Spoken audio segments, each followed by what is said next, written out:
We would like to share some information about our network.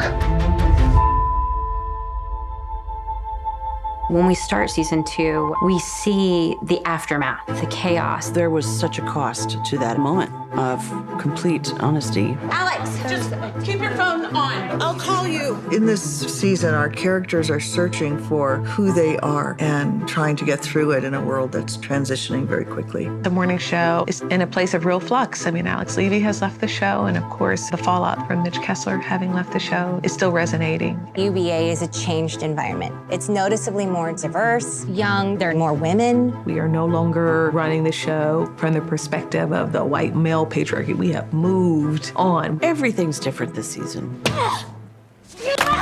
In season 2, we meet Alex in a very serene place. I think she had to get out of the chaos. Please come back. You become a powerful voice in the rebuilding and the rebranding of a toxic empire that it's gonna rise. There's a tremendous amount of guilt that she's feeling, her hypocrisy within herself. She sort of became a feminist hero, and I think she has this secret guilt that she isn't. She has this history with Mitch that she's ashamed of. But something about her still needs to feel relevant, and there's obviously still more for her to excavate. You know, things are gonna have to be different if we're gonna resume this quote-unquote partnership. I was the one who was exposing the network, and I decided to include you. Bradley steps into a position where she's trying to play the game, she's trying to get ahead. Bradley becomes the #1 lead anchor. Whenever people think about the morning show, I want them to think of me. And she thinks she's in control. Laura Peterson comes up to mentor Bradley Jackson. I don't think they're using you in the right way.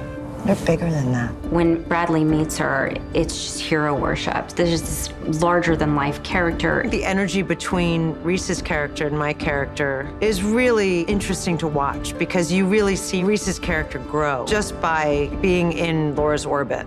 I'm making a toast. These two women, they changed the course of human history, and we've got them.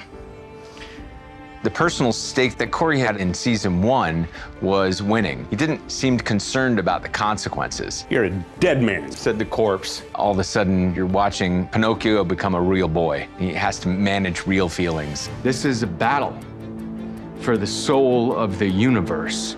The show brings up so many great talking points about the world and people being human. People relate to shows where human beings ask the deeper question. A show and a network allowed the worst behavior to be permissible. Does that line up with your experience? I think some people are ready to talk. Some people are not ready for that. It's okay to be anywhere you want on that spectrum, but that's going to be tested. There is a pattern of behavior around here that disadvantages the people of color. We all develop a different relationship with America, and I think that there are a lot of people who are really reevaluating their place. It's been brought to my attention that for me to use that term might be considered insensitive. So much of this show is showing these real-world relationships unfold in real time, and it just allows the audience to organically go on this journey to answer some pretty complicated questions. You mean something, Alex, you do.